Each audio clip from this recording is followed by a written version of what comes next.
What's up guys, Coach Hannon here once again bringing you amazing content, and today we're going to talk about transitions in futsal, both attacking transitions and defensive transitions, so all the characteristics and concepts that apply to this important phase of the game. But before we continue, can I just ask you to obviously subscribe to this channel and hit that like button if you enjoyed this video. Don't forget to activate notifications as well. Let's just jump right into the content. So here we go. So we can then obviously, this is a definition, a general definition of what a transition is in terms of attacking one, the offensive transition and the defensive transition as well.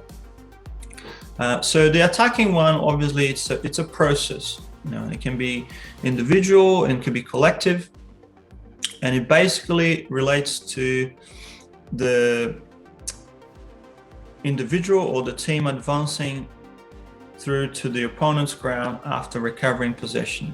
Okay, until the exact moment of the loss of the same possession, they succeed in scoring a goal, or the defensive transition that's happening among the other team, they can actually stabilize. So that will be the end of the attacking transition. So a successful one obviously is when the goal is scored at the end.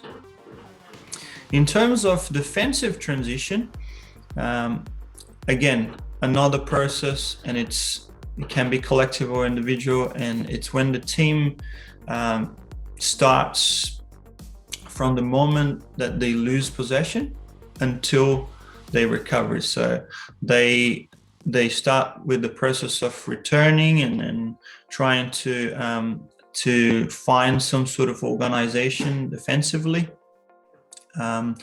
So basically the defensive transition will end when possession is recovered, and that obviously represents success against the opposing team, and when they're actually achieving the defensive balance. So the two definitions there for transitions that can give us an idea of where to go from here. As we mentioned, we have the two types of transition: the attacking transition and the defensive transition. For us to be able to understand the two types of transitions, it's good that we try and identify some of the characteristics of this. So for example, when we talk about attacking transitions, we straight away relate to an initial adjustment using width. So remember, we spoke about width and depth before. So that's usually part of the beginning of the process of the attacking transition. So players trying to move with speed and creating some sort of width for their progression, for them to move forward towards the goal. So I did add that word temporization there, which means when the player with the ball sort of waits a little bit before delivering the pass to one of his teammates that's running into space to create the passing line. So sort of a little delay, just enough for that player to get there and receive the ball, but also not a massive delay that's going to facilitate the defensive transition to recompose. So a counter attack, obviously, it's extremely important, and it's an attacking action that happens obviously during the attacking transition. So with the counter attack, the whole idea is to get through to the opponent's goal rapidly and create that goal scoring opportunity before the opposition players are able to defend. So again, speed and temporization, the delay, are fundamental aspects for a successful counter attack.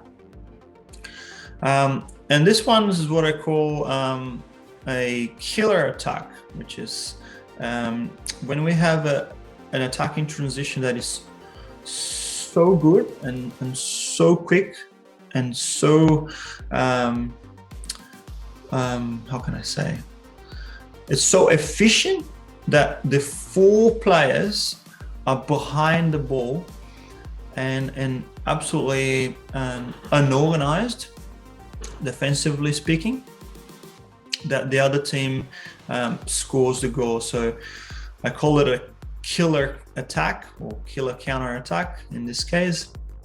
So it's an attack that is executed in the fastest possible manner, leaving the 4 players behind the ball the whole time. So you give absolutely no chance to the other team. All right, so moving on to some of the characteristics of the defensive transition, we can easily identify the attempt to stabilize and delay the opponent's progress. So that is the first thing you should be coaching your players to, as soon as there is a loss of possession, for them to be able to try and stabilize their defending players in terms of positioning and attempting to win that ball back and delaying their progress. So what I mean with delaying their progress is just simply usually applying that initial pressure on the ball carrier to try and avoid that first pass to be released, where they can create a lot of danger for the team that's defending, and a very good chance of scoring a goal for the attacking team. So defensive actions are undertaken at the moment that possession is lost, as I said before, with the objective of preventing the opposition from making that attacking transition.